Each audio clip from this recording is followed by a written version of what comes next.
Braz, a gente soube agora que vocês estão tratando internamente como o assunto do Gabigol, né, com a foto vazada, como um assunto encerrado. Como que é a postura do Flamengo a partir de agora? Exatamente isso, o assunto encerrado. Ontem a gente fez as comunicações que deveria fazer pro atleta. O atleta, lógico, ficou chateado, mas entendeu. Uma conversa de quase 40 minutos entre eu e ele. E claro que vai ficar entre eu e ele. Eu quero te perguntar como é que o Flamengo viu essa situação. Sei que vocês estão tratando como encerrado, mas como é que foi esse bastidor dos últimos 2 dias? Não, é o que eu falei, a gente avaliou a situação e a gente tomou as decisões em função de nossos entendimentos. Eu acho que falar qualquer coisa agora, depois do assunto já comunicado ao atleta, é muito ruim. Aqui o assunto está transitado e julgado. Acabou, a gente agora é vida que segue, a gente tem uma competição enorme para frente, a gente precisa do atleta, um atleta importante, um atleta que tem uma carreira que fala por si próprio, em relação aos títulos que ele ganhou aqui. Enfim, então agora é vida que segue e vamos em frente.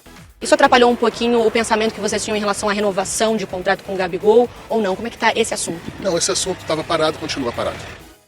Fala, nação rubro-negra, conforme vocês viram no começo do vídeo, o Marcos Braz confirmou que o Gabigol vai ser relacionado para essa partida contra o Amazonas. Já sabemos o novo número do Gabigol e também o destino, por enquanto, da camisa 10. Sobre a base rubro-negra, né? Sub-14, bicampeão do torneio internacional, Sub-15 meteu 7-0 e o Sub-17 do nosso Felipe Luiz se classificou, vai enfrentar o Botafogo na próxima fase da Copa Rio e meteu 5-1 no Olaria. É muito bom ver a base jogando. Sobre o manto sagrado, se a gente juntar todos os patrocinadores, fornecedores de uniforme, o Flamengo consegue quase 300 milhões de reais por ano, criando assim um abismo gigantesco entre o Flamengo e o segundo colocado. Sobre a PixBet, o valor do patrocínio subiu de 85 milhões para 115 milhões e, como foi assinado para os próximos 4 anos,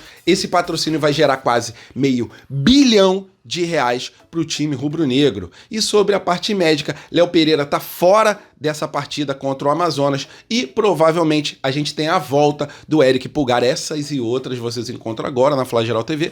Mas antes disso, por favor, deixe seu like, que é importantíssimo para a continuidade do canal. Então deixa agora que eu não peço no meio do vídeo. Vamos para as notícias que é o que interessa. Isso aqui é Flamengo!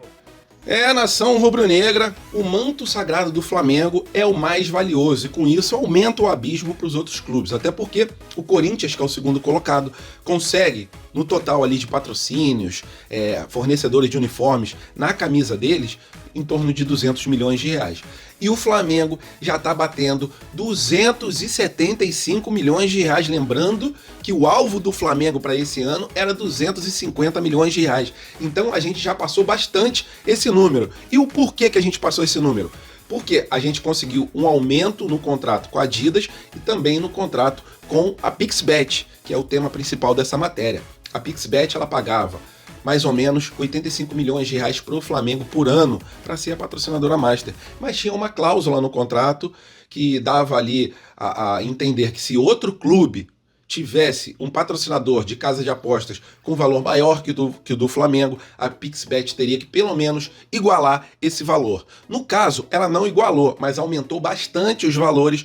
E o que vem para o bolso do Flamengo é mais do que o Corinthians vai receber, porque a VaideBet paga 120 milhões de reais para o Corinthians. E a PixBet, que pagava 85 milhões, vai subir para 115 milhões. Já está assinado o contrato e o Flamengo aumentou bastante o valor desse patrocínio. Até porque o Corinthians, desses 120 milhões, só recebe 97 milhões por causa de comissões, por causa de multas, por causa de outras situações. E o Flamengo vai receber limpinho no bolso 115 milhões de reais. Então, se a gente botar na ponta do lápis esse contrato com a PixBet, vai render aí em torno de 460 milhões de reais com o time rubro-negro. Um valor altíssimo, que deixa a nação rubro-negra feliz pra caramba, porque se a gente comparar com algum tempo atrás, nem patrocinador master a gente tinha. Então, esse contrato com a PixBet vai gerar quase R$500 milhão. Um valor assim absurdo, um valor muito alto que deixa a nação rubro-negra orgulhosa, porque a parte financeira a gente sabe que ajuda muito o time do Flamengo a ter uma estrutura gigantesca, como a gente conseguiu fazer no Ninho do Urubu, contratar nas janelas que tem em janeiro e também no meio do ano, jogadores de alto nível, né, jogadores sempre a nível de seleção brasileira. Então essa parte financeira, mesmo que uma parte da galera ache que não deva se comemorar, ficar feliz com finanças entrando no bolso do Flamengo, mas sim, faz muita diferença. Dinheiro pode não trazer felicidade, mas manda buscar. E lembrando para os senhores que esse novo contrato assinado pelo Flamengo com a PixBet é válido pelos 4 anos. Então, se a gente somar os valores, dá quase realmente R$500 bilhão.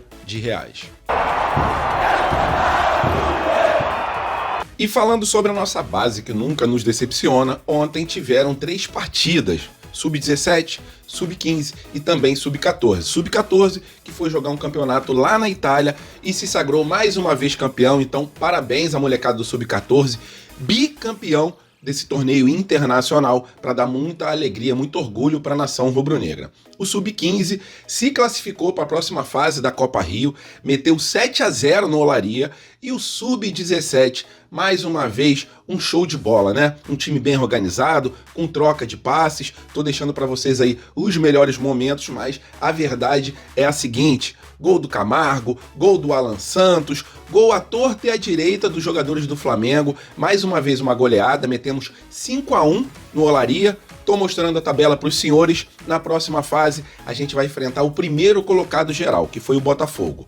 O Flamengo ficou na 4ª colocação e o Fluminense foi eliminado, já que, assim como no profissional, o Nova Iguaçu vem muito bem na base. Então, o Flamengo conseguiu a classificação para a próxima fase da Copa Rio, vai jogar 2 partidas contra o Botafogo pela semifinal e passando, vai para a grande final desse torneio que a nação rubro-negra está gostando de acompanhar.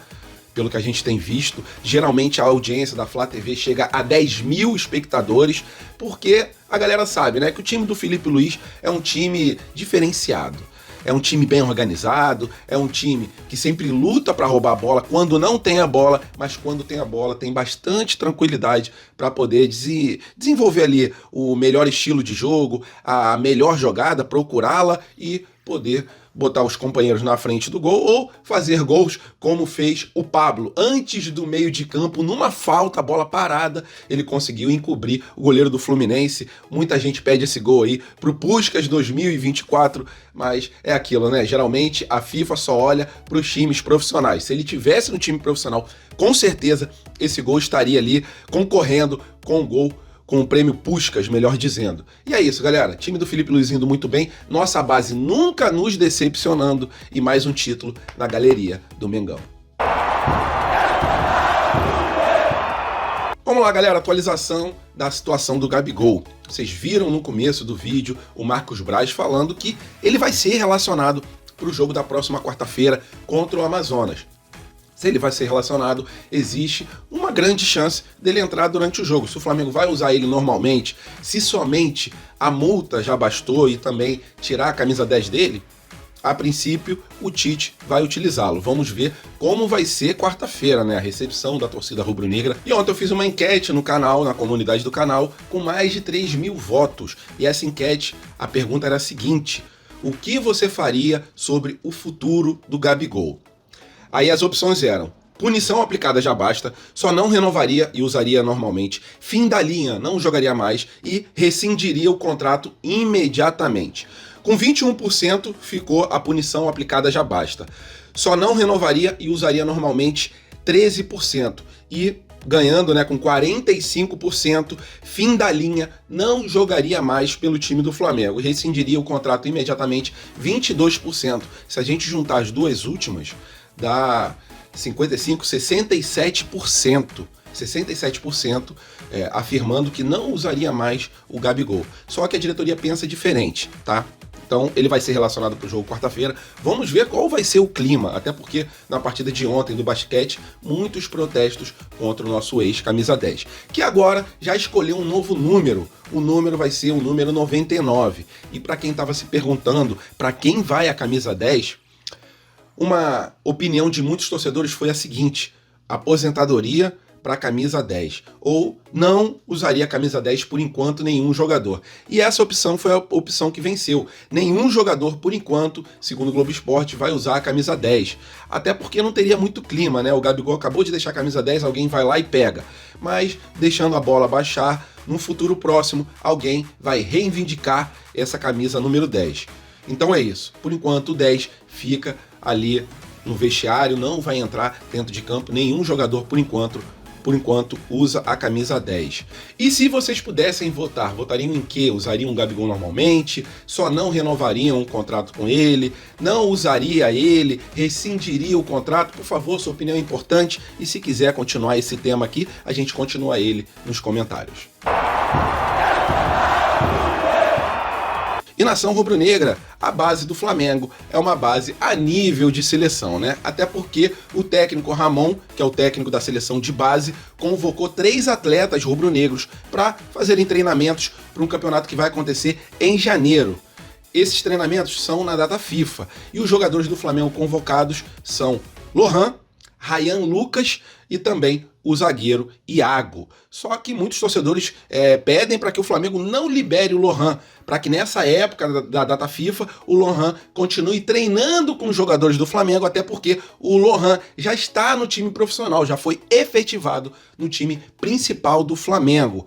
Essa data, os jogadores vão ter que se apresentar no dia 3 de junho e só são liberados no dia 11 de junho. Então vão ficar um tempo considerável treinando com a seleção para um campeonato que só acontece em janeiro. Eu não liberaria o Lohan, sinceramente. Fico feliz dele ter sido lembrado, ter sido convocado, mas nas últimas convocações o jogador foi banco constantemente. E o jogador, conforme eu já falei, já está no time profissional do Flamengo. Se vocês estivessem no lugar da diretoria do Flamengo, vocês liberariam o Lohan? Ou não liberariam porque ele já está no time profissional, ele é um cara importante e os treinamentos no Ninho do Urubu são ali fundamentais para que o Flamengo consiga uma harmonia cada vez melhor dentro de campo. Então, sua opinião é importante. Liberariam ou não liberariam o Lohan? O Iago e o Ryan Lucas, como são da base, eu nem questiono a convocação deles, mas o Lohan já está efetivado no time profissional. E sobre a parte médica do Flamengo, infelizmente, o Léo Pereira, que saiu contundido no último jogo, teve a lesão constatada diante de exames que o Flamengo fez nele. Ele está com problema no posterior da coxa esquerda, então é desfalque para essa partida contra o Amazonas. Mas uma notícia boa é o reforço de um grande jogador que tem feito falta no meio de campo do Flamengo, que é o Eric Pulgar. Estava ali com um problema no tornozelo, está recuperado desse problema no tornozelo, então apenas uma curtinha aqui para falar para os senhores que o Eric Pulgar tem uma chance gigantesca de entrar dentro de campo contra o Amazonas e o Léo Pereira está fora desse jogo, está lesionado, então não contamos com o nosso zagueiro. Parte médica é isso, Pulgar on a princípio e o Léo Pereira off. Valeu, nação rubro-negra, tamo juntos, fiquem com Deus, tenham um fim de semana abençoado, até a próxima e fui!